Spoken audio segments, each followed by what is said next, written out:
माझ्यासाठी पण प्रार्थना करा. तुमच्यासाठी काय, माझ्या भारतातल्या सगळ्या बहिणींसाठी करतो. बरं, ओके ओके. देवा, दिवाळी जवळ येत आहे. माझ्या बहिणींना फराळ बनवायची तितकी ताकद दे जितकी ताकद नवरात्रीच्या 9 दिवसात गरबा खेळताना होती. तर मला सांगा, तुम्हाला हा फोटो बघून काय वाटतं? काय लिहिले?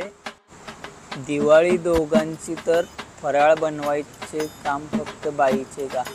बाई, तुम्हाला करायचं असलं तर करा, नाहीतर नका करू, पण दुसऱ्यांच्या घरात आग नका लावू.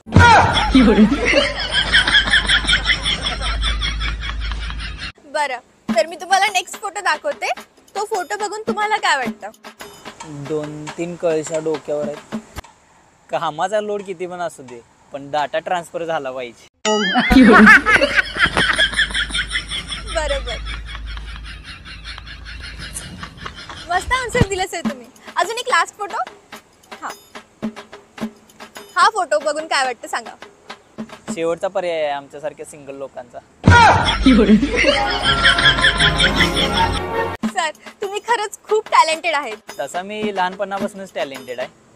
मी 36 वेगवेगळ्या भाषेत शांत राहू शकतो.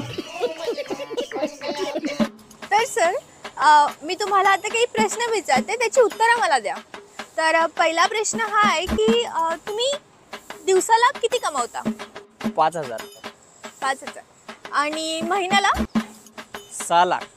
बापरे, महिन्याला 6 लाख. सर, तुम्ही असं काम काय करता? खोटं बोलायचं. बरं, हा झाला मजेशीर पार्ट. मला खरं सांगा, तुम्ही काम काय करता? मॅडम, तुम्हाला खरं सांगू का, आमच्या गावात मी एकटाच इंजिनियर आहे. काय बोलता? आणि मी असं एक डिव्हाइस बनवलेलं आहे ज्याच्यामुळे तुम्ही भिंतीच्या आर पार बघू शकताय. वाव, त्या डिव्हाइसचं नाव काय आहे? खिडकी.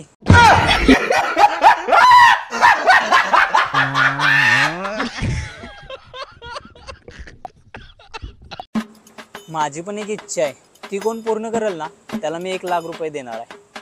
मला सांगा, काय आहे तुमची इच्छा? मला 2 लाख रुपये हवे आहेत.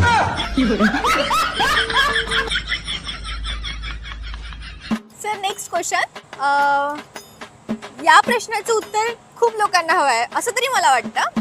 बायको भांडायला लागली तर काय करायला पाहिजे? बायको भांडायला लागली तर तिचे फोटो काढा. भांडणं करायचं सोडून ती स्माइल करेल.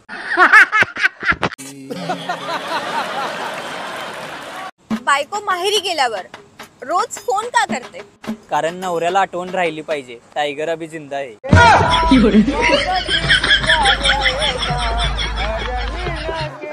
Sir, last question.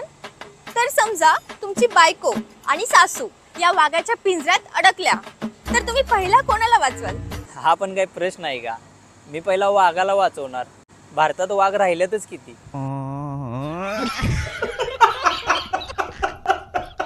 Sir, Diwali सण येतोय, तर मला सांगा, आजकालची दिवाळी आणि आपण जेव्हा लहान होतो त्या काळची दिवाळी, या दोघांमध्ये फरक काय आहे? आजकालच्या मुलांना काय माहित दिवाळी म्हणजे काय असते. आमची दिवाळीची सुट्टी 100 समानार्थी शब्द, 100 विरोधार्थी शब्द, 50 म्हणी, 50 वाक्यप्रचार, 150 सुविचार, दिवाळीवर निबंध, शुद्ध लेखन, 30 पाढे पाठांतर.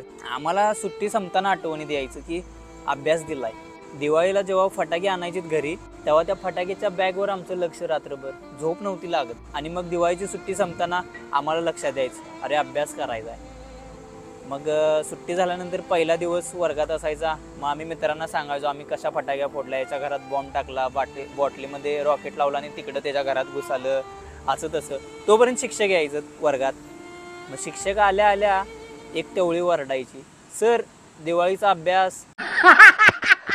मग आमचा तरी कधी दिवाळीचा अभ्यास पूर्ण नसायचा. मग पहिल्या दिवशी मार खायचो. आता ती टवळी कधी भेटली का नाही, तिला विचारतो काय भेटायचं का तुला, असं विचारून